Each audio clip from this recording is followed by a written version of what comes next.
we're going. 2 weeks ago, I talked about Safari on the Mac. This week, what we're going to be looking at is Safari on the iPad and iPhone. And basically, they're all pretty, I'd say, comparable. There's a lot of the stuff that you can do on the Mac, you can do on the iPad, and even on the iPhone. It's just that it's you have to hunt and look for the different tools and things like that. So I'm going to show you where all that kind of stuff is. Basically, the way that I'm going to start this out is I'm going to show you where the tools are, and compare them. And I'm actually going to bring up the Mac so we can kind of see, because we're all familiar with the Mac and where the tab bar and all that is.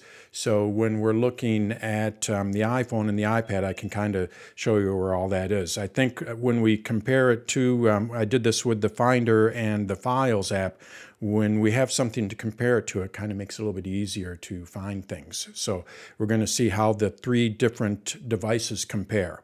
From there, what we're going to look at is the the address bar and little tricks that you can use, particularly with the iPhone and the address bar.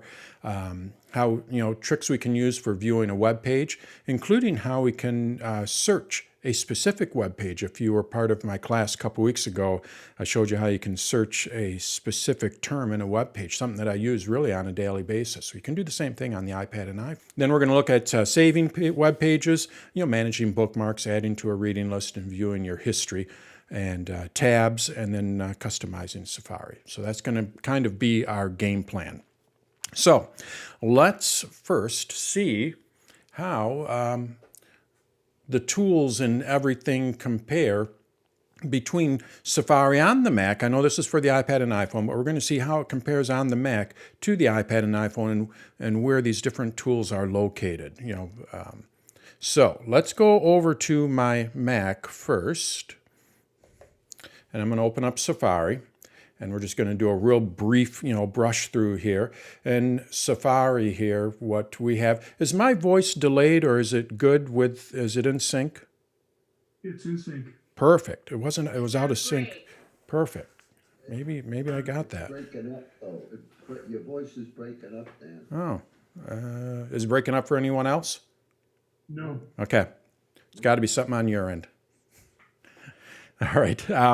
So with Safari on the Mac, if you recall, we have our sidebar here, and this is where we have our different tools. This is where I can find my bookmarks, my reading list, as well as my different tabs. And we have our address bar in the center, of course. We have downloads. This is where I can see what has been downloaded. And then I can view all of my tabs here. So I click on that and I can see all of my open tabs. So that's basically how Safari works on the Mac. Well, when we go over to the iPad, you're actually going to see that it works pretty similar on the iPad, of course. I'll move a couple items over here.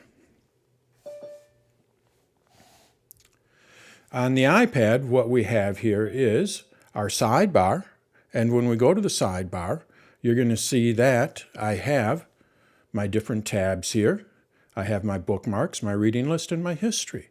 So it's along the same line as the Mac. And I have my address bar in the middle. When I download a file, I can see where those files are. And I have my different tabs here. So when you were looking at Safari on the iPad, it's really very similar to what it is on the Mac. We can even go as far as, when I open up tabs here, you can see I have different tabs, just like I do on the Mac. I have my different tabs. So it's really easy to get accustomed to Safari on the iPad. Now, of course, on the iPhone, this is going to work a little different. But we do have all of the same tabs, or all the same features. So the first thing is everything by default, and I'll show you how you can actually change this. I think it was an iPad OS 15, Apple moved the address bar to the bottom here because it makes it a little bit easier when you're holding it with one hand. At least that's their theory. But I know a lot of people like to have it up top, so I'll show you how you can move that back up top later on. But basically, we have our address bar here. And you're going to see I have the little blue arrow here below my cursor. That's where I have my downloads, and when I tap on it, now that will only show, oops, I'll do it again there. That will only show this little blue arrow when you've downloaded something. So you won't see that until you download. And if I quit out of Safari here, I won't see that anymore. We have down at the bottom here my bookmarks. And when I click on or tap on the bookmarks, this is where I have my bookmarks, my reading list, and my history. So when we go over to my iPad here, and there down towards the bottom, bookmarks, reading, and history, this is where I have it on the iPhone, down towards the bottom. But you're going to see that it doesn't have anything about my tabs. I do have other tabs open here. So where do I find my different tabs? Well, what we need to do is go over to the far right, and then when we tap on the two squares, here are all my different tabs. So it's a little trickier on the iPhone. But basically, if you remember, everything's down at the bottom. Now when I go over to my iPad, you can see I have Apple, Home, Work, my different tabs, and on the iPhone, I also have Apple, Work, Home, kind of thing. So it's not in one spot on the iPhone. On the iPad, that's all in the sidebar. On the Mac, that's all on the sidebar. On the iPhone, they did split it up into two different areas. So it's just bookmarks and then tabs. So it is just a little bit different there.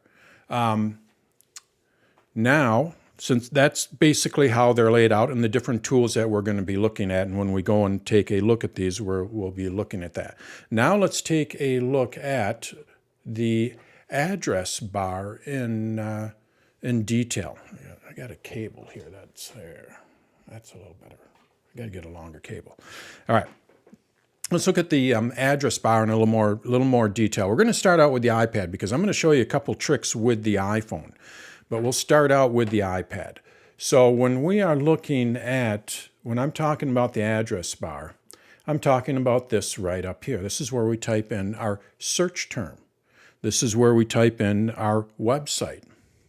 And we can do either one. So this is pretty basic stuff, but I'm still surprised at how often I see people type in a complete address. They don't really realize that Safari is auto-completing. So when I go up here and I type, let's say I wanted to go to my site, Dan's Tutorials. I type in here Dan's Tutorials. You're going to see that it pulled it up there at the top. But what I see quite a bit is people will still, they don't really realize that, and maybe it's they're not looking at the screen or whatever, but they will just continue to type it. You don't really have to. All you have to do is just, if it pulls it up here, from this point on, what you're able to do is hit return, and it's going to go to that site. So it is an autocomplete address bar.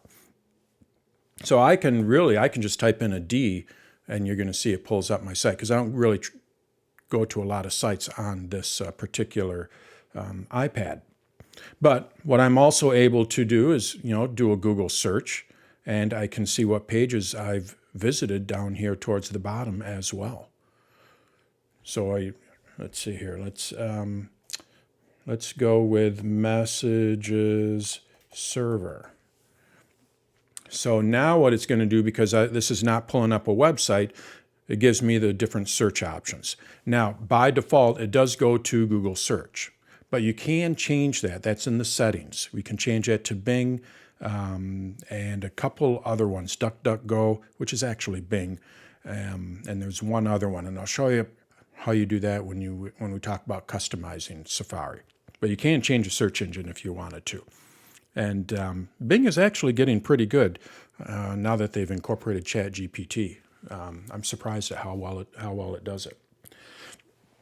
Now, if we go over to the iPhone, the address bar is towards the bottom here. And basically, it's the same thing. I can type in Dan, and you're going to see it says Dan's Tutorials. All I have to do from this point on is hit the go button. I don't have to keep typing or anything like that. So if you're kind of watching what it's doing, and we probably all know this, but like I said, I'm just surprised at how many people just continue to keep typing. So you don't really have to.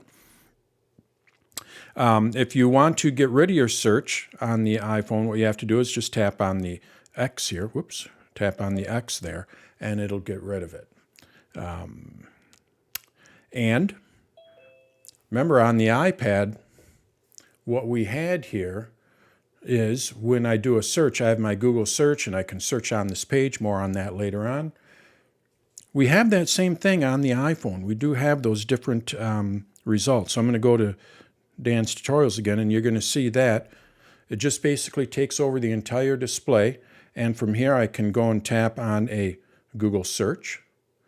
I can also search on this page, more on that later. Or I can just go to the website. You're going to see that it has my name in here twice. Well, that's because this is where I've been before. It's just a website. But this is in a tab group, and I'll talk about tab groups in a little bit. And you can see that it is an open tab. I already have a tab open to my site on the phone.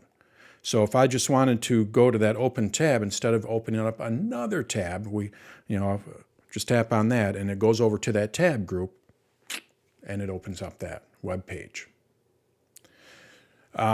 Let's take a look at another nice feature that I think, and I don't use it that often, but when I have used it, I forget about it, in all honesty. But I think it's really good. Dictation. I hardly use dictation, but with iOS 16 and iPad OS 16, it's really gotten good. And you're going to see on the iPhone here a little dictate button. We also have it on the iPad. Dictate here. We can use that. This can come in particularly handy when you're on the iPhone, if you don't have a keyboard for the iPad, or if you're just holding the iPad. But what I can do, let's go back over to my iPhone, because this is typically where I think people would use it. What you're able to do, I'm going to tap on the X here. What you're able to do is just tap on this microphone. So I'm going to search for Messages Server for the, just see if there's anything like that. So I just go Messages Server. And there it is. I didn't even have to do anything. As soon as I stopped, it knew that I stopped, so it just went and searched for it. So tap on it. Let's see here. Let's go with is there a separate Messages server? And again, I didn't initiate the search or anything like that.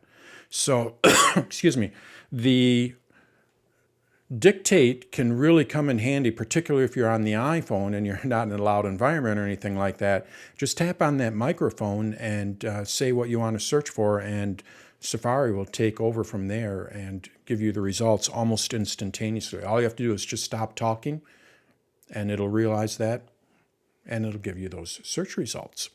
And of course, we can do the same thing on the iPad. So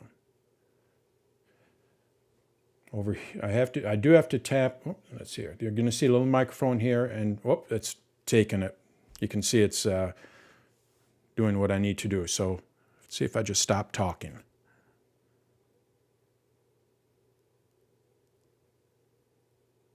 There it goes. So again, I didn't have to initiate the search or anything like that. So I'll just go like this. Do I have to initiate the search? Hands-free. And it went and did the search. So that's a nice little trick when so you don't have to type that out, especially for like longer searches or anything like that. It does use the default search engine, of course, so it's going to use Google for that. Next thing I'm going to show you is a couple tips for the iPhone, and these can come in really handy. So let's go over to my site on the iPad first. I'm going to show you where we can run into a problem, particularly with sites that have long URLs. My site has long URLs. So we'll go over to, let's just go over to this here. And when I go up here, you're going to see that I have this really long URL across the top. I'm notorious for that. I should make them shorter, but I don't. Well, when you're on the iPad, it's pretty easy, particularly if you have a keyboard. All you have to do is just move your cursor over to the right to get to the end And if you had a long search in there, let's just say we'll go with, is there a separate server for messages on the Mac? And I'm just going to keep going, and iPhone, and something else, and something else. And now what you need to do is you need to go in here and change that. Well, on the iPad, it's pretty easy to do. You can just put your cursor up there and go and change it. Well, when you get to the iPhone and try that, because it's much smaller real estate, it's just not that easy to do. So when I go down here, you're going to see, is there a separate messages? So I'd like to change that. Or let's see here, let's go with, well, when I tap in there, that's one problem. I tap in there, let's say I had a typo in there. I can't go and change that. I have to go and drag this over, or I can go over to the end here and do that. But let's just say this was a little bit longer. I'm just going to go a little bit longer text. And let's go. Now I want to change that. How do I get to the end of that URL? When I tap on it, it just highlights it. So I can't get to the end of that URL. So a lot of times what you'll do is tap on the X and redo it. Well, if you hold your finger down on the space bar, and this works on any app, it just comes in really handy on the Safari. If you hold your finger down on the space bar, watch what happens to the keyboard. It's going to disappear, and we have our trackpad. You're going to see that my cursor, if we look at where I type that text, that cursor is actually moving. So what I'm able to do is move this all the way over to the end. So I just have to do that 3 or 4 times because it's such a long text, but it's still easier than going and typing it out. Again, you just long press on it. So I'm going to go over my overhead camera, and you'll see here that I'm just going to long press on it, and I'm just dragging this over. And you just drag it. Now, if this was in Notes or whatever, I could actually use this as a full trackpad. I could actually drag this up and down like that. But being that this is just one single field, it doesn't work that way. But that space bar, when you long press on it, turns the iPhone, it turns it into a trackpad. So you can just go and drag that around.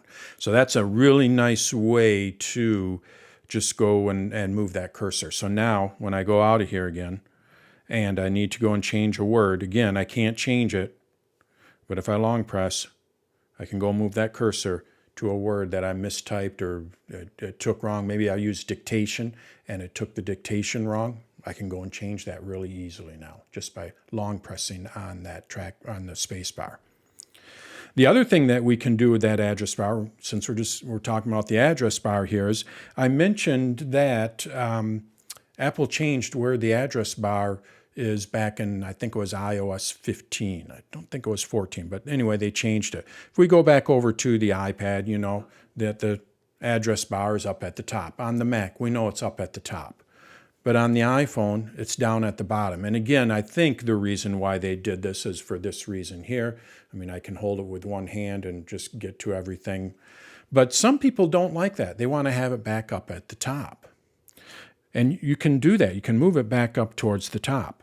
The way that you do that is if you go over to where these double A's are and you tap on it, you're going to see at the very top here it says Show Top Address Bar.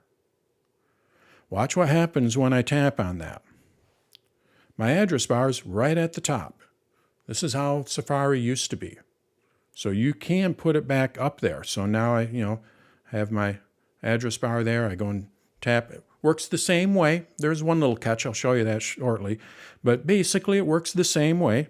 Cancel it. I have my double A's for all of the different options. I can go and download. I can see that it's a private site. It just moves that, address bar to the top or to the bottom. Now, there's one thing that you do lose. I actually kind of like it at the top, but I don't keep it at the top. And the reason is, if we go down here towards the bottom, you're going to see over on the right, I have a little tab peeking out there, and I have a little tab peeking out here. So I do have more tabs open on Safari.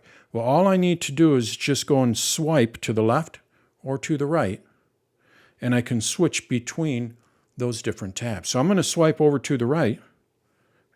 There's another tab. I'm going to go back, swipe over to the left. And all I'm doing is just swiping at the very bottom here on this address bar. I'm just swiping to the left, swiping to the right.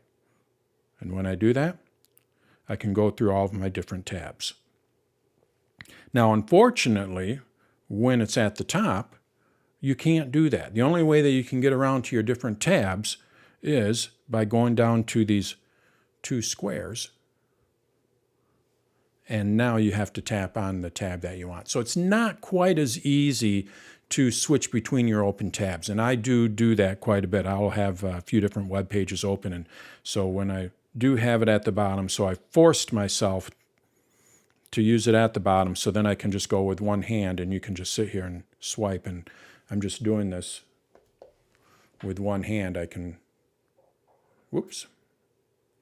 swipe, just go back and forth, or I can just sit here and go like that.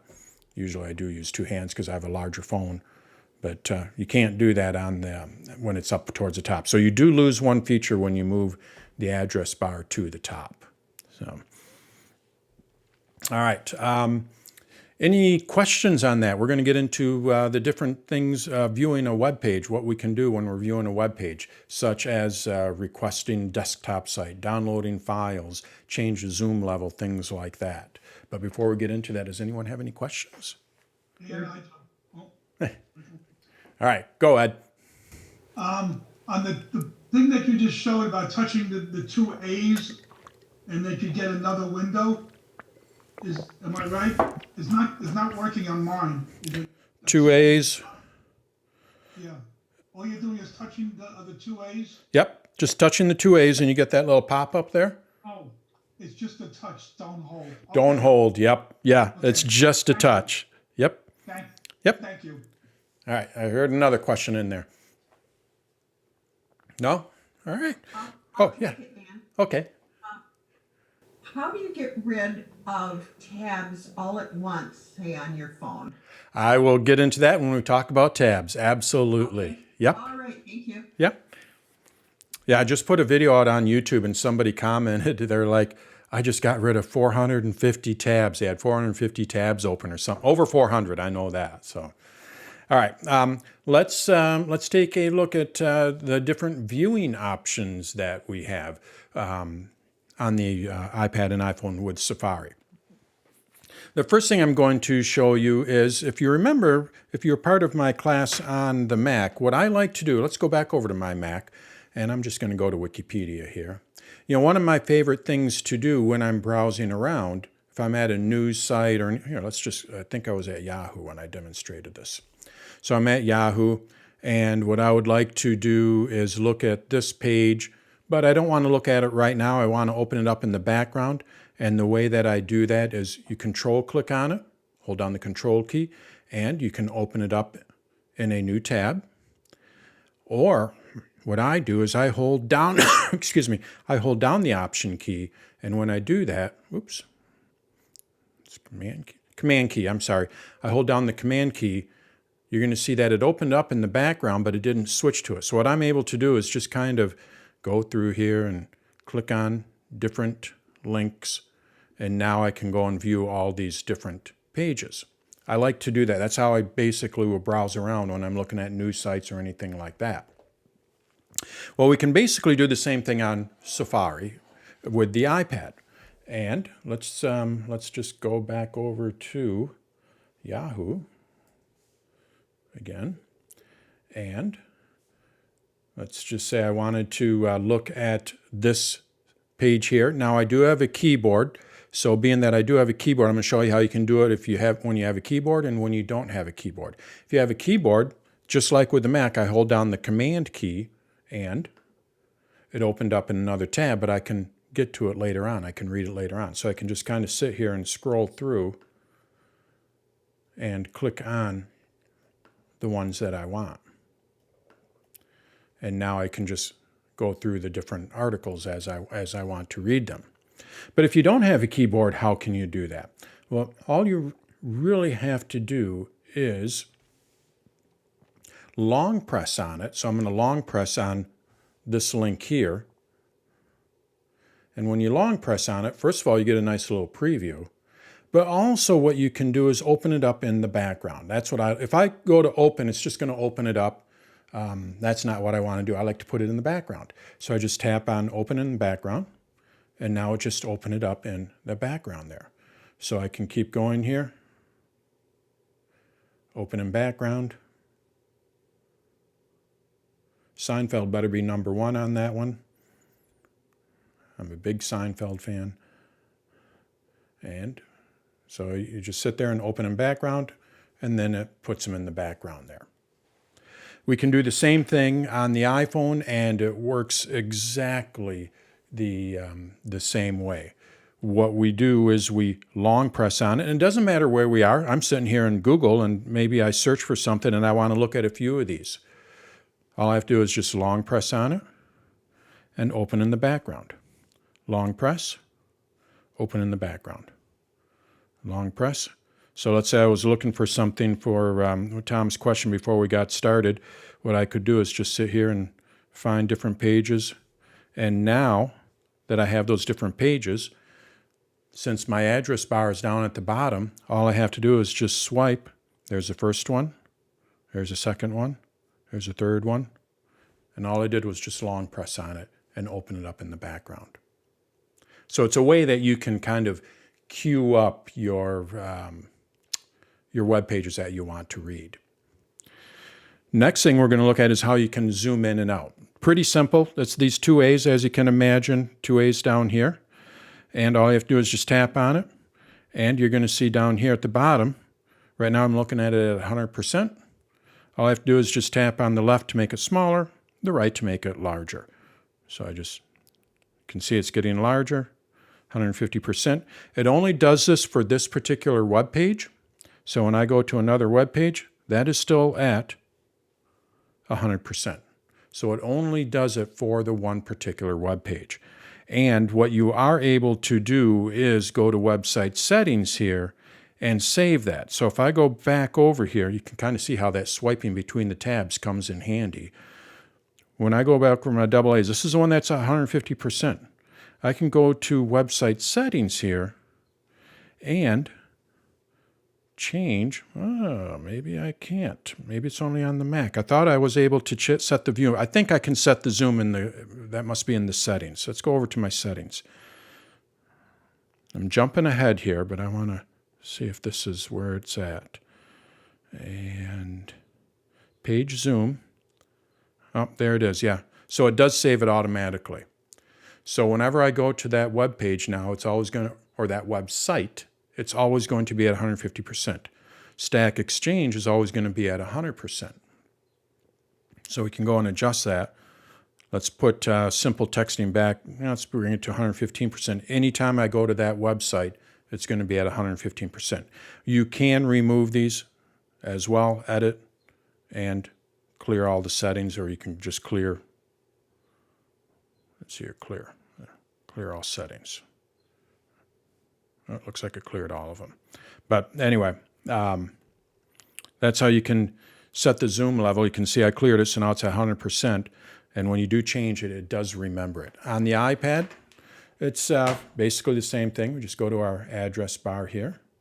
And again, we have our zoom level here.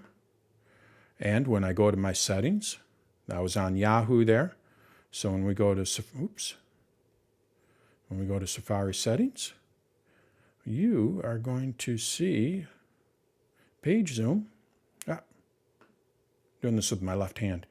There it is, Yahoo at 125%. So it saves it per site. So apparently I'm reading my site pretty small because it's set to 85% here. Let's put that at 100%. And now when I visit my site, it'll be at 100%. Do Yeah. being synced across the other devices? No, they are not. Because if you saw when I was at, so I'm looking at page zoom here. I have 4 sites, but if we'll look at, let's see the side by side. Will that work? Yeah. So you can see my Safari on the iPad, but when I go to Safari on my Mac, it doesn't have, because I didn't make any custom settings, so it doesn't have any websites on it. So yeah, it does not do it automatically. There is also page zoom. Right now it's set for on all websites. So you can change it for the default on all websites Okay. as well. I thought that it would sync. There is syncing in here. Settings for websites, you're going to see on the iPad here, it does share across all devices, but apparently it doesn't save the zoom level. And maybe that's just because it's device centric. You know, the iPad, you might not have to have it as much. So typically it will sync everything, but apparently not zoom.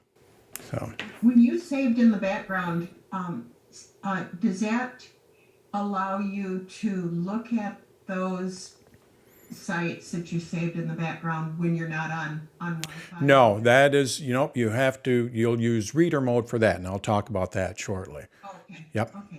that's when reader mode comes into play. All right, let's take a look at how we search a web page. So I'm on this web page here, and what I was searching for was server. And, we can see, let's go over to my iPhone here, just solely to my iPhone. What I would like to do is see where that is mentioned in here, because, a lot of times, I mentioned this in the class for Safari on the Mac. A lot of times you go to a web page, and especially with the way that today's articles are written, they're written for search engines. They're not written for humans per se. Little change. So they are just full of a lot of fluff, kind of thing. So a lot of times what you want to do is you want to search within that web page. So this page here, I said something about a server. So I'm wondering where in this page does it talk about servers, kind of thing.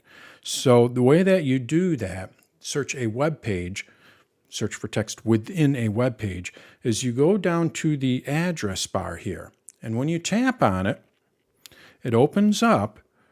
And what we do is we type in our search. So I'm going to go server. Sounds kind of weird. I'm typing in my search. You're thinking that you're going to search, put in a new search.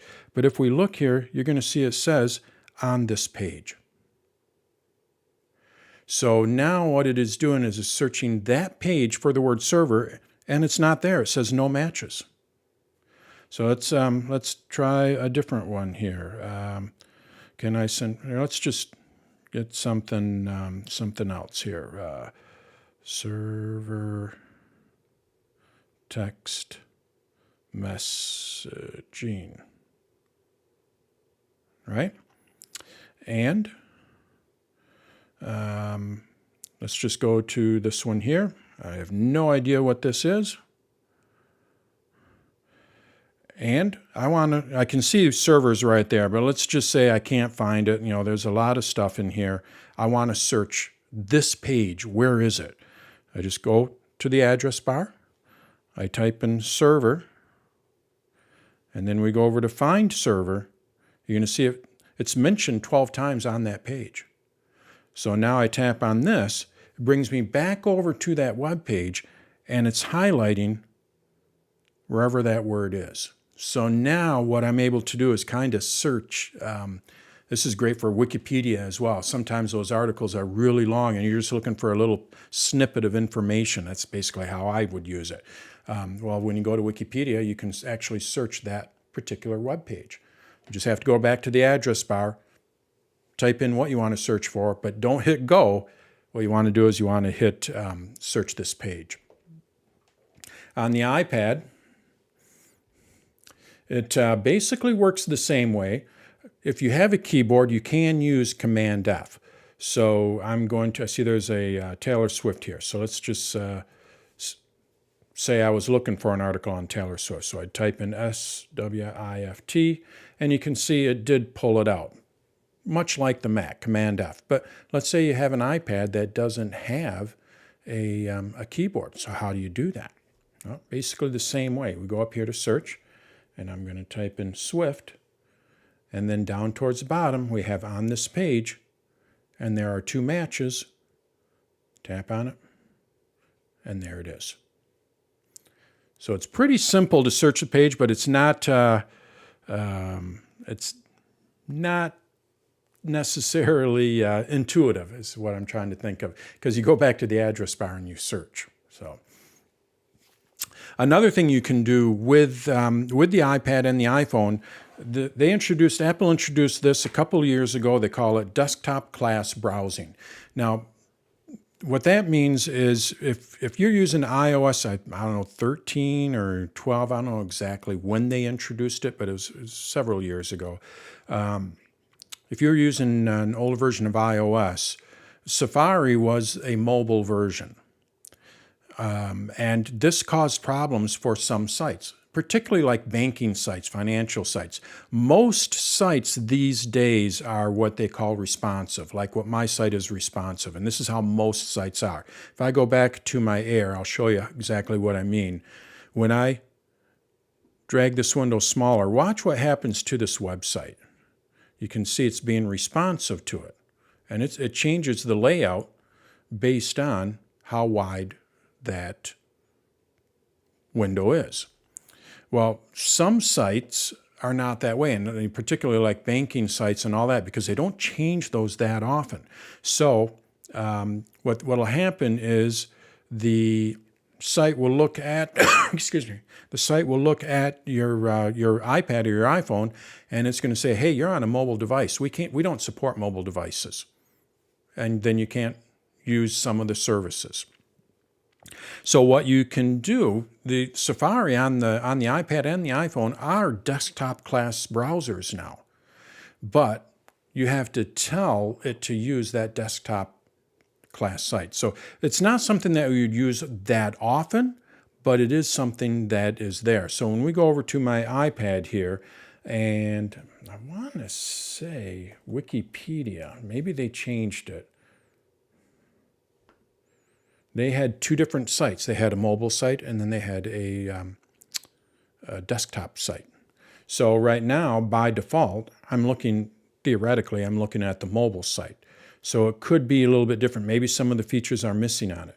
So what you do is you go up to the double A's here, and you're going to see, it's pulling up on this one, it's pulling up the mobile site. So I can request the mobile site, and I might get a little bit different layout.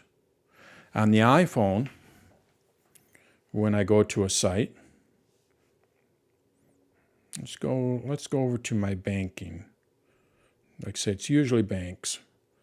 So, Can't see your phone. oh, sorry. Huntington Bank, and allow. I'm not going to log in, of course, but we're just going to see what happens here. So let's just say I couldn't do something. Well, when I tap on the double A's, what I'm able to do is request the desktop site. And then that tells Huntington or the servers that this is a desktop class browser, and now you may be able to do what you want to do. I don't really have good examples of this because this is further, you don't see this too often anymore, but you can see it when you go to some sites. So sometimes what you may need to do is request a desktop. And Safari on the iPad and iPhone, they are desktop class browsers. They can basically do whatever Safari on the Mac can do. So, downloading files. Let's take a look at that. You're going to see that I have this little arrow here. That means that I've downloaded a file. When you download, let's go to a different page here. Let's see here. Let's go. Where did I go? It was Mac Updater. So I'm going to go to Mac Updater here. We talked about this in one of my AMAs. I think Ward brought this up. And what I'm going to do, it doesn't work on the iPhone, but I just needed a file to download. So what I'm going to do is download this file here. When I do, we get our standard, do you want to download this? We're familiar with this on the Mac. I download it. And now that's it. So where did it go? Well, what we can do is we can go down to this little arrow here, and if I tap on it, you're going to see that it says downloads. And now from here, what I'm able to do is see what I've downloaded. You can see I tested this out earlier. Now, if I want to view where that is, where did the iPhone download that to? I mean, it didn't give me any kind of a prompt or anything like that. Well, all I need to do is just tap on the magnifier glass here. It's going to open up in the Files app, and we can see there's my download. By default, what it does do is it downloads it over to Downloads. But, you know, we may forget that. We're not sure where it's at or anything like that, but really all you have to do is just go to the double A's, go to Downloads, and there it is. Now, that will only show, you're going to see that since I got rid of those downloads, that blue arrow isn't there anymore.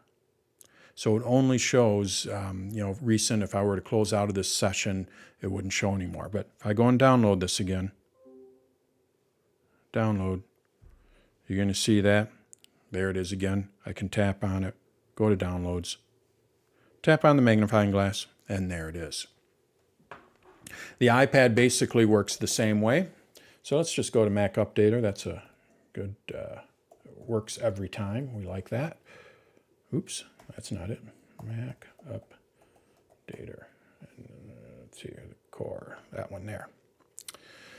So I'm going to download this. You can see I do have my downloads here. This is more Mac-like, but if I got rid of that, the downloads is no longer at the top. So what I do is I download it. I get the little dialog. I say yes. It doesn't tell me where it's downloading it to, so where did it go? Click on the little downloads here. Magnifying glass opens up in Files, and there it is in my downloads.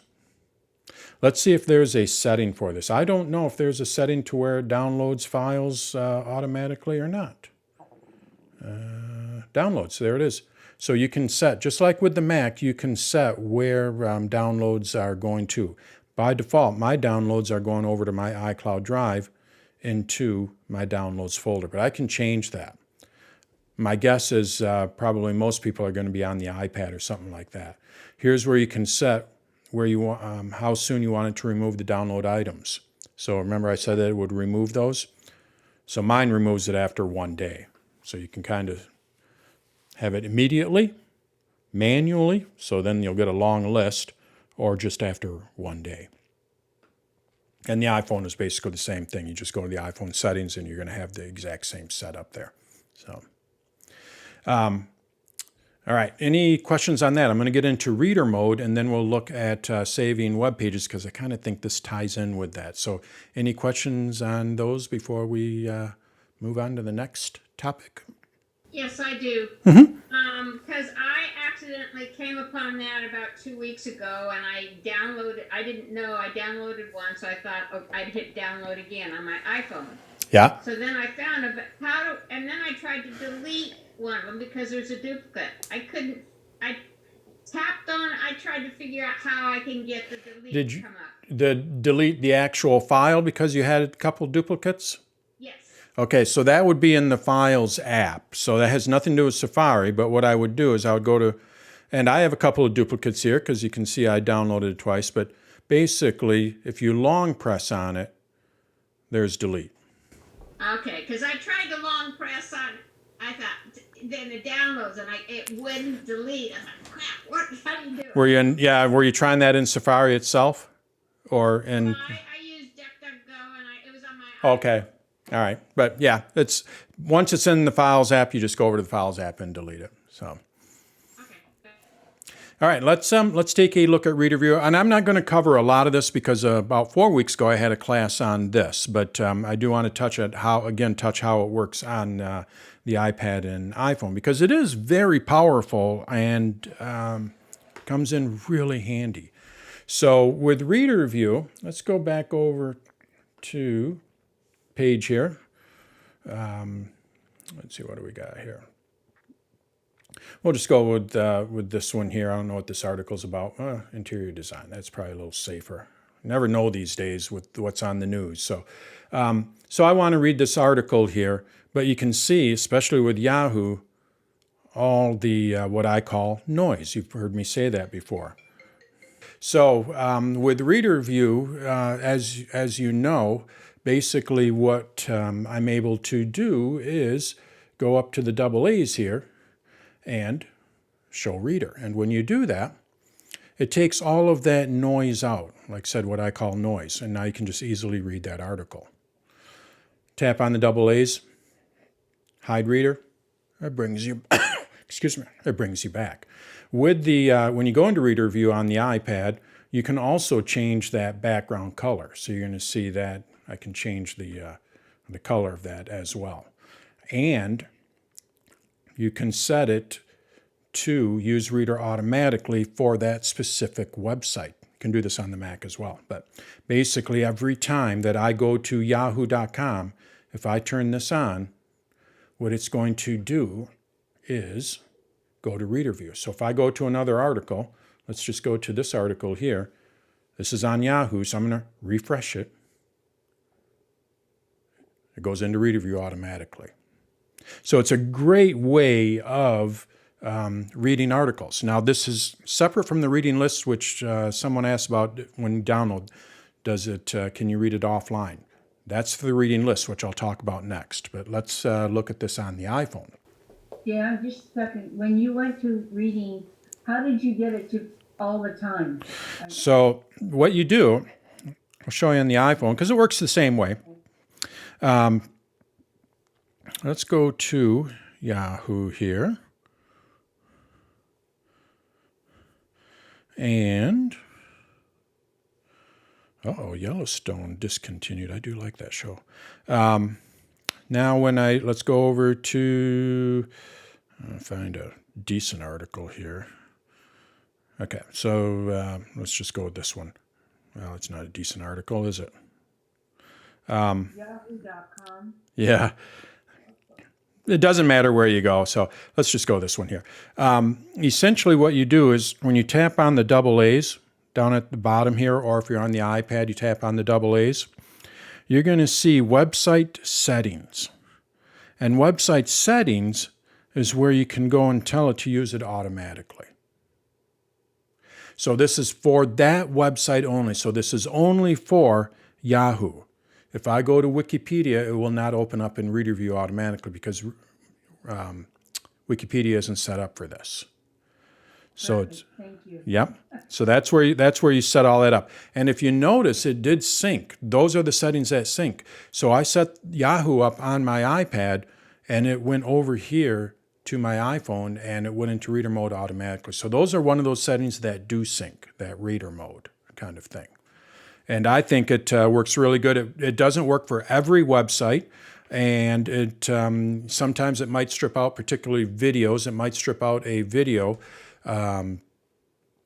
So then you have to, just tap on the double A's and hide the reader, and then you can, view the whole page. You might have to do that sometimes, but basically it works. It really works good for the most part, and it works on multiple sites. The only catch is the page has to be an article of some type. So if you're at Yahoo directory page where all the articles are, you're not going to go into Reader View. If you're at CNN, their main page, it's not going to go into Reader View. But if you're on an article, it will go into Reader View. So, all right, let's take a look at saving web pages, and we'll segue into, we'll just go into the reading list right now, and then we'll talk about bookmarks and how we can view and search history. So basically what we are able to do, in addition to reader mode, is we can add articles or add web pages, not articles. We can add web pages that we want to read later to a reading list. And a reading list is more or less what I call a temporary bookmark. It's not a bookmark that in the traditional sense where, let's go over to my Mac here, it's just easier to show you, but you have your bookmarks here. It's not, a bookmark in this traditional sense. It's not going to show up under bookmarks. What it's going to do is it's going to show up over on the side here, and it will keep them in sync, so it will show up on my iPad, or on my Mac. You're going to see down here, reading list. So this is where the reading list is. And as I read articles, what it'll do is it'll disappear. So when I go to this article, you can see that I have unread, and then I have all. So these are all my unread articles. Let's go ahead and read this. Now, if I close this, I think you have to refresh it, or let's go back over here, and then I go to reading list. Let's go to another one here. Eventually, those will disappear. Let's go to all, and then unread. So now I'm down to that last one. So it's a way that you can kind of keep track of, I want to read this. I don't want to keep it as a permanent bookmark, although you can go to all and view all of them. But it's a way for you to do that. Also, what it does do, when you add something to the reading list, it will store it offline, which means that you could be off of a network and still read that article. On top of that, let's go ahead and add this to the reading list. It's easier to show you on the Mac because I think it, bigger screen and all that, but I'll show you how this works on the iPad and iPhone as well. But let's go and add Wikipedia. I want to add this to the reading list. We can see it's now in my reading list. Also, when you are reading the article, you can just swipe up, and when you go down to the bottom, you're going to see down at the very bottom here, look what's peeking out there. The next article. So basically what I'm able to do is swipe up, and now I'm reading the next article, and it went into reader mode automatically. And when I'm done with this, if there was another article, I could just swipe up and read the next article. So you don't have to sit there and fumble around and all that. You can just kind of go through them, and and Safari will just go and manage and remove them from the reading list. So on the iPad, the way that we do that is we have our little sidebar over here, and you're going to see we have my reading list. So this is where that reading list is. To add an article, we just go to the share button, and you're going to see add to reading list. So let's go ahead and add this, and now it's there on my reading list. I'll be able to read this offline. If I want to, this is all of my, you can see it just synced because I've read those on the Mac. Now I'm just down to that one because I've read all those articles. Let's go ahead and add a couple more in here so we can see what we're working with here. And there we go. So now we have 3 here. So basically what I'm able to do here, just like with the Mac, if I go all the way down to the bottom, you're going to see down at the bottom here, as I swipe up, the next article is peeking up. There it goes. Now I'm reading the next article. And again, you can do this all online. I can go and edit this. I can show all of the articles. So this is everything that I've read. So it does keep a history of this. Or I can just show the unread. So the reading list is a really nice way to add articles that you want to read later. On the iPhone, it basically works the same way. If you recall, we have our bookmarks down here. And under the bookmarks is where we have our reading list. So I tap on that. There's my reading list. Eventually this will sync. But if I tap on this, I can swipe up. And when I get down to the very bottom, it's going to the next article. Get down to the very bottom, it's going to the next article. And as I'm just reading these articles as I'm swiping. If I had reader mode enabled for some of these sites, it would automatically go into reader mode. And if I need to add a site to the reading list, I tap on the share button. Add to reading list. I believe I can also do that by long pressing, and you're going to see add to reading list. So you don't have to go to that share button all the time as well. So reading list is a nice way of, like say what I do in the morning is I'll go through an option tab or command tab, but reading list is another way of doing that same kind of thing. Let's look at bookmarks. So bookmarks are a more permanent way of storing your web pages. So if we go over to my bookmarks here, I have my different bookmarks. I can edit this, and this is where I go and organize them. So I have my new folder here. Type it in. I'll just go test. And there's my test folder. I can drag them around. I can put one inside of another. So now that demo has my bookmarks in there, so we can nest these.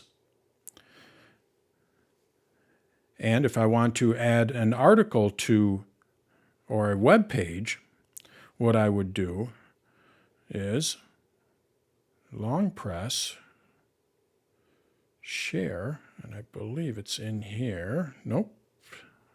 Okay, let's try it again. Long press, or click on it, share. There it is, add bookmark. So you do have to use the share button to add to the bookmark. Now when I tap on this, it's going to say, where do you want to save it to? So here it's going to save it to my favorites, but let's say I wanted to add it to my test. Remember how I put that new test one in there? Just go like that, and now it's going to be in that test bookmark. The iPad, a little simpler on the iPad, just because of the larger screen. But if we go over to my sidebar here, and we have my bookmarks, and I tap on Edit, I can add a new folder. And if I wanted to bookmark anything, I go to the Share icon, add the bookmark. It's going to ask me, where do you want to save it? I can name the bookmark.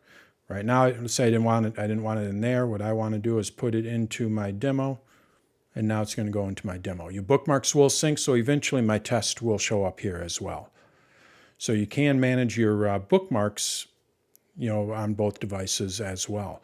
And then we also have another option, and that is our history. What we're able to do is view our history of different web pages that we visited. So I tap on History, and I can see all of the history that I want. Tap on any one of them to open up. This is pretty basic. Tap on any one to open it up. I can also remove one by swiping to the left. If I wanted to add it as a permanent bookmark, what I would do is I would go to open it up and go to the Share. Now you're going to see that when I click on one of these, it disappears. Why does it disappear? It's still part of my history. Well, that's because it just moved it up to the top, because it's the latest page that you visited. So it doesn't really disappear, it's just moving. When I go to History or Bookmarks on the iPhone, and I go to my history, we have the same kind of thing. I can swipe to remove one. I can tap on it to open it up. And if I want to bookmark it, I can bookmark it there. So history is pretty basic, but it is nice. You can search. I forgot about that. So if I go to search, you're going to see that we do have search, and we have it on the iPad as well. So, it's not so much that you want to look for, you want to, you don't want to have to sit here and swipe, because you could have a long history. You are able to search it, and it does tell you, this is this evening, this is this afternoon. So you are able to kind of go oh, okay, when did I visit that? That was this afternoon. So then you can just go to that grouping if you wanted to. So that's how we save our web pages and view later. Let's take a look at tabs. Tabs, we're going to go over to the iPad first, because it's give a little overview here. And I'm going to close this up here. With the iPad, we can have our tabs show up at the top. So tabs work very similar to how they work on the Mac. I can move these around, drag them around, but also we do have the little two squares here, and I can see all the tabs that way as well. So we can view it both ways, and I can drag them around, move them around, that kind of thing. Tap on Done. To open up a new tab, what you do is you go to the plus here, and it opens up a new tab, and then you can go and do what you need to do. With the iPhone, works a little different, as you can imagine, because we're not going to have that tab bar across the top. So tabs, when the address bar is at the bottom, you're going to see that I have a few different, well, let's open up a couple new tabs here. I'll go here, and this one will go here. Okay, so I went to a few different pages there. So as you can see, when the address bar is at the bottom here, we can see these little things peeking out. The way that we can move between our tabs is we can just swipe. So I can go to my different tabs just by swiping. I can also go to my different tabs by tapping on the two squares and tapping on which tab I want to go to. So we have two different ways to do that. Now, if you have the address bar at the top,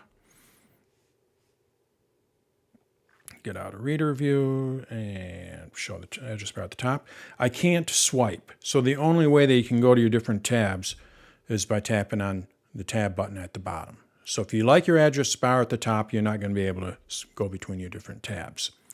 Now, when we have these tabs open, a lot of times what we'll do is we'll have a lot of tabs open. This is where it comes back to that earlier question. We can see that we have 5 tabs down at the bottom here. It tells me that I have 5 tabs.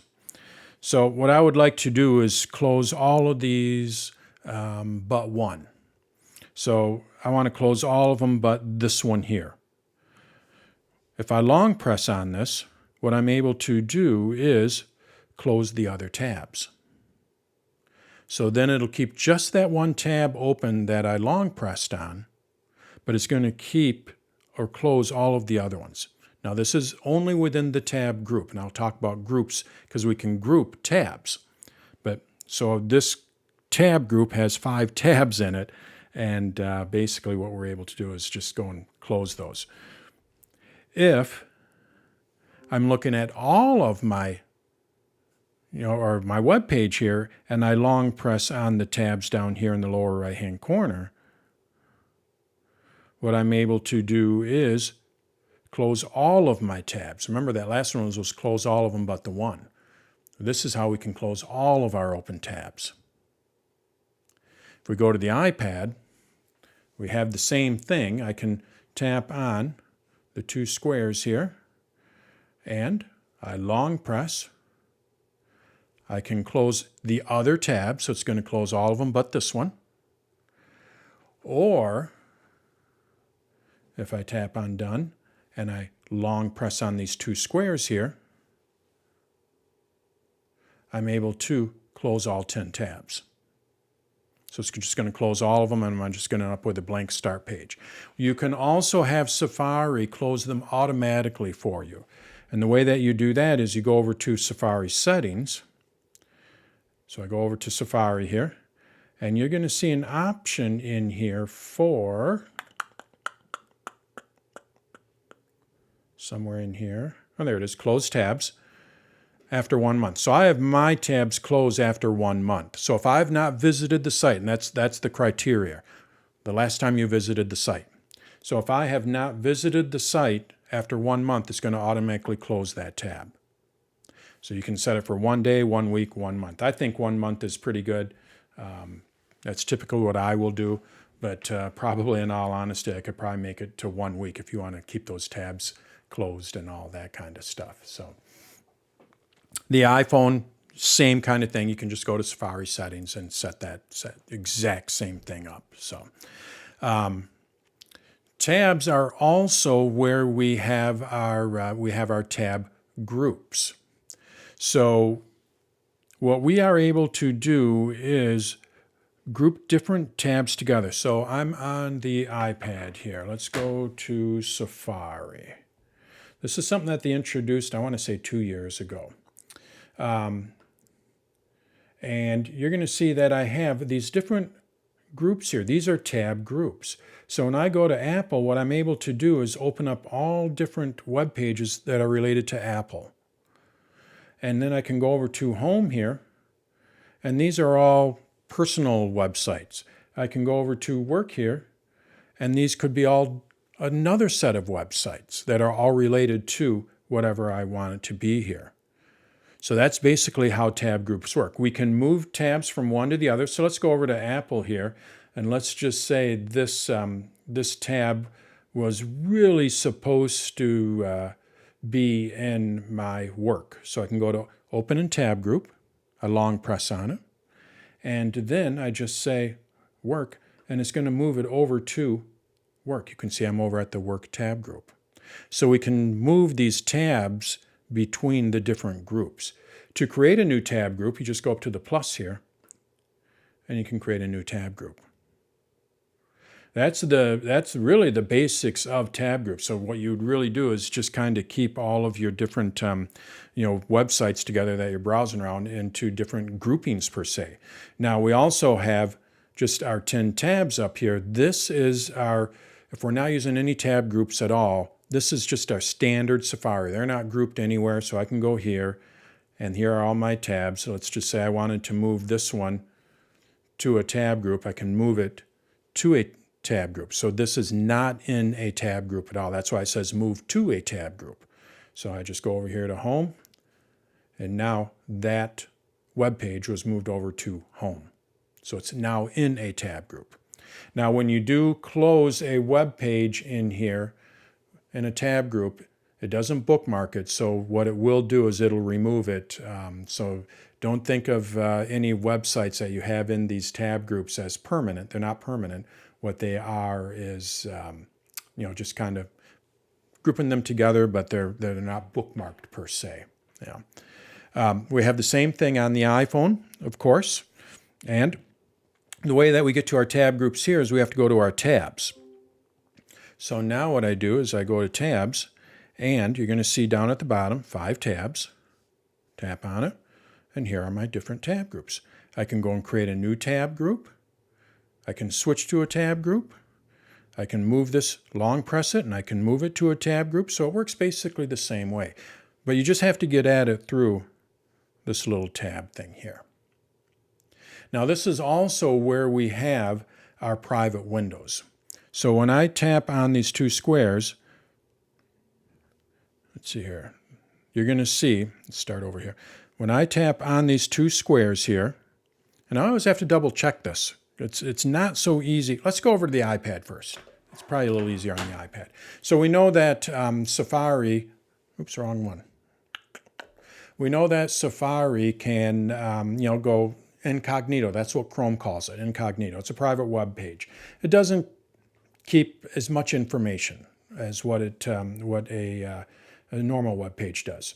Well, in order to get to a private window in Safari, what we do is we go to the sidebar here, and you're going to see private. And here are my private windows. You can see that the address bar turns dark. This is a private window. It's not going to be in my search history. Autofill information is not going to show or work, and it's not, basically it's a private web page. I go back over to 9 tabs, or I go back to a tab group. I'm back in my, I'm going to call it public, although it's not necessarily public, but it's going to save everything. Private, it's not going to save everything. So that's how you basically switch between a private and a public web page, non-private. Well, on the iPhone, it's a little trickier. What we need to do is go to our 2 tabs down here, and then we go over to Home, and under Home, you're going to see Private. So now I tap on Private. I'm looking at my private web page. You can see it's dark. It's not going to remember where I'm going, anything like that. I want to get back to my other pages, my public, I guess you could say. Well, I just go down to my 2 squares here. And then I have to go over to private, and I go to either one of my tab groups, or I go to my 5 tabs, and I'm back at my public. So it's not so easy. It's like a 2 or 3 step process on the iPhone to switch between public and private. Although if I am in a private web page, let's see if this works. So this one's private, and I need to move this back down to the bottom. Let's go here. Oh, nope. So I was wondering if I could swipe, but apparently all I can do is just swipe between my 2 private tab groups. So what I'd have to do is go over here, tap on private, go to 5 tabs, and now I'm back at my public. That's how we work with private tab groups, or private pages. On the iPad, I want to show you something that we can do, and this is more of a multitasking thing, but what we are able to do is work with multiple windows. So let's go out of private here, and I'm going to open up the weather channel. And let's say I wanted to open up this weather channel in a separate window. All I have to do is just drag this out, and you're going to see it has a little green plus there, but really what I need to do is drag it up to the top here, and when I drag it up to the top, you're going to see it kind of peeks out there. What it's going to do is open this up in a separate window. So now I just go like that. It's a separate window, so how do I get back to the other windows? I just swipe with 3 fingers, or 4 fingers, 4 fingers. I'm at a different angle here. I just zoomed. Zoom out.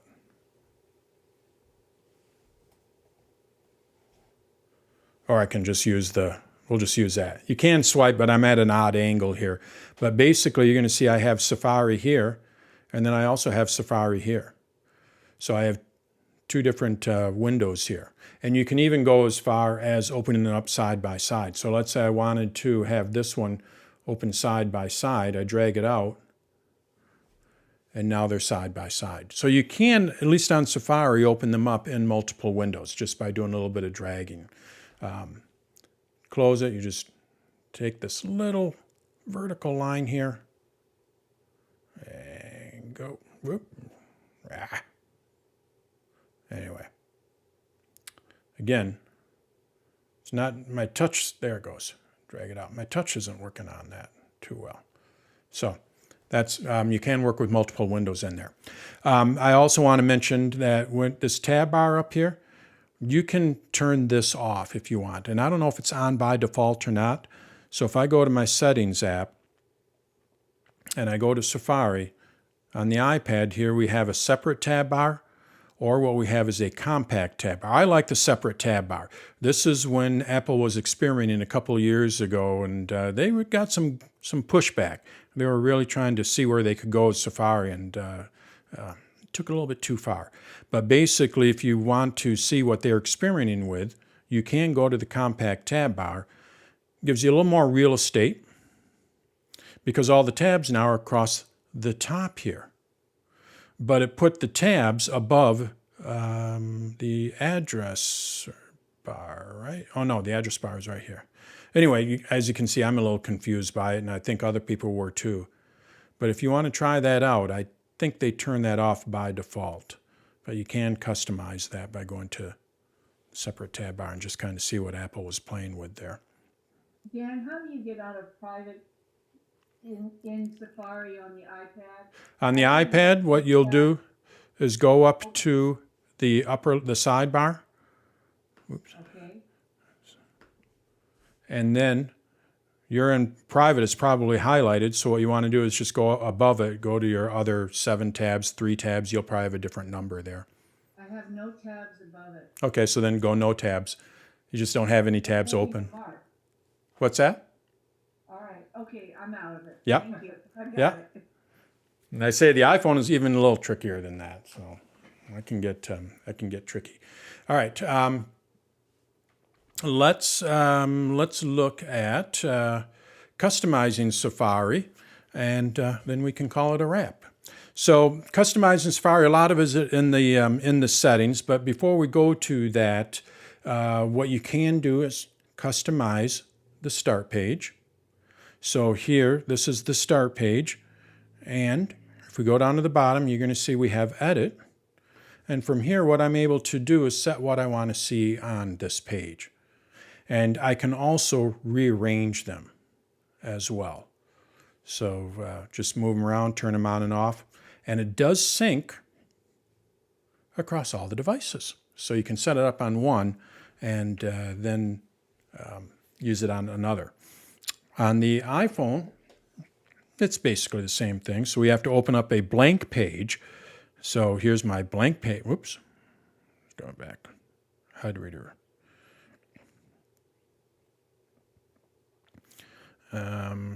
Cancel. Let's just open up a new tab. That's what we have to do. So tap on the plus for a new tab, and now you're going to see Edit, and I have the same options there.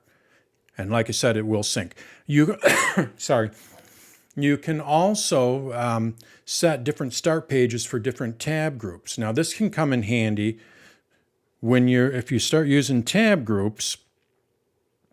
If I go to Home, what I can do is set a separate, let's go and add a new start page here, edit this one. I can set this one to green. This will give me an easy way of seeing which tab group I'm in. So now anytime I open up, you can see it's just using that green. But if I go to a different tab group, let's go with Apple, you can see it is not green. So you can set different start pages for different tab groups. And this could be a nice way of easily seeing which tab group you're in. Just set them different colors or anything like that, and then you don't have to worry. You can easily see which tab group you're in by doing that. Let's look at the settings here. We're going to go to the iPad. Just take a quick look at these settings here. So essentially, this is where we can go and set our search engine. We're probably all familiar with that. Search engine suggestions. I just leave all of these on. Safari suggestions. Quick website search. I don't quite get what this is. I can't. What Apple is doing is watching where you're going, and they will save websites that you frequent. But I can't quite figure exactly out what that does. Anyway, autofill. We have our favorites, which is a bookmark folder, basically. We can show the favorites bar. Now, this is only on the iPad, but when I turn this on, you're going to see I have my favorites up here. And again, my favorites are just a folder. It's just a folder in my bookmarks. But what I can do is any website that I put in favorites are now going to show up across the top here. So you can imagine on my personal computer, I do have my favorites bar is showing up here, and it has my Dan's tutorials and sites that I frequent on a regular basis. So that's just right up top there. What else do we have here? If you don't want to use the favorites folder, you can select a different folder. So here's all the different folders within my bookmarks. I typically will leave it at favorites. Block pop-ups, of course you want to have that on, and it's on by default. Extensions, you can get extensions not nearly as robust as Chrome, just not even close. But you can get extensions. If you tap on more extensions, it takes you over to the App Store, and then what you're able to do is download extensions. Like I said, they're not as robust like the ad blocking. They don't work as good as some of the Chrome ones. And it's only because of Apple's privacy policy and things that they're doing make things a little more difficult for people. That's good and bad. And then when you do download extensions, you can share those across your different devices. So you install an extension on one device, it'll install it on all your devices. This is where you can set where your downloads are. Kind of covered that. Your tabs, Prevent, this is privacy and security. I would just leave all these on except for block all cookies. If you block all cookies, you've heard me say this before, you are going to have a lot of problems with a lot of websites, including mine. Websites use cookies, not necessarily. Some of them use them for marketing, but it's not as bad as what people thought in the past. But you're going to run into a lot of problems. So I would recommend always leave that off. But the rest of them you can leave on here. You want to clear your website history. This is where you can clear it. And then settings. There's various settings. They'll be shared across all your devices. Again, not all of your settings because that Zoom didn't share. And this is where we have those settings. So here's reader mode. What websites am I using reader mode on? And I can even set it to default to the reader mode on all the other websites. If I turn this on, no matter what website I'm on, it is going to go into reader mode. And then what I can do is exclude specific websites. So you can kind of use it either way. You can turn it on for specific websites, or you can turn it on for all websites and then turn it off for specific websites. Camera, microphone, does Safari have access to that? Show a color in the compact tab bar. This is when Apple was experimenting with things. When you're using that compact tab bar, which I'm going to say not a lot of people use, if your website is blue, this whole header turns blue. So it just kind of matches the website. That's what that is. And then here's that reading list, automatically save offline. So this is where you want to make sure that that is on. And that's basically the settings. The iPhone has similar settings. In fact, it might have, a couple other changes to it. So we'll just kind of quickly go through those. So when I'm looking at my iPhone here, what search engine I want to use, search engine suggestions, all that good stuff. Autofill, my favorites. Do I want to block pop-ups? Now you're going to notice that I cannot show my favorites. So I do have to go to bookmarks on the iPhone. It doesn't have enough space to show all your favorites, so we can't show it. Extensions, where do my downloads go? Here's where that tab bar is, although we can do it by just tapping on those double A's to switch between those two. Landscape tab bar. So my iPhone is a Max Pro, so if I go into vertical or horizontal mode, I will actually get a tab bar if I have multiple tabs open, because there's enough space on an iPhone. So this may work on some iPhones, it may not work on other ones. I think it just depends on the size. Allow website tinting, that's that where it changes the color based on the website. Open links in the background. So, pretty self-explanatory. Again, I would leave all these on except for block all cookies. You can clear website history and data. Share your settings across all devices, of course. Your different options for requesting desktop site readers. So I could say for a specific website, always, or on all websites, get the desktop version. And then your reading list to save offline. There are advanced options, but this is more for developers, that kind of thing. Website data, JavaScript, you want to leave that on. Web inspector, that's beyond my pay grade, I call it. So that is what I have for the Safari on the iPad and iPhone. So anyone have any questions? All right, hour and a half, we're good. Yeah, go for it. I went back to my folders, my file when I download them, and I have on my iPhone, and I have the duplicates, and they're showing that and I tried to long press on them like you said, and it doesn't, and when I down press on something, it just only gives me download now info. I don't get anything where I could remove it or delete it. Okay, so can you, this is on the iPad, you said? iPhone, sorry. The 14 Pro. Okay, same thing as what I have. So can you say that again? When you go to a website and... No, I'm in my downloads folder because I had downloaded a book. Oh, so you're in the Files app. Yeah, in the Files app on my iPhone. Okay. And I ended up with two duplicates. Yeah. Two different books, and I want to get rid of each of the duplicate. And I tried to long press on it, and I don't get anything where I could remove the download. All I get is download it now. No, well, so you don't want to, I actually just created a lesson on this. This gets a little confusing. You don't want to use remove download. So what that is, that has to do with iCloud.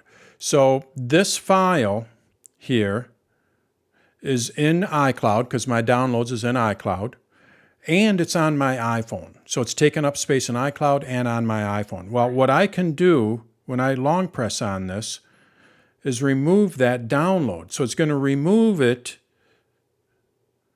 from my iPhone, at least the download from my iPhone. It's not actually removing the file. So that you don't want to it's kind of confusing. You don't have that. What you want to do is you won't have that if you're not using iCloud or if it's not stored. What you want to do is you want to just go down to delete. And that's going to delete Yeah, it. but I didn't have it. That's why I was. You don't have delete?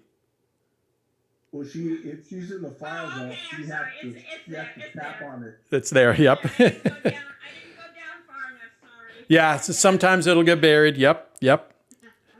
Yep. Thanks. Yeah.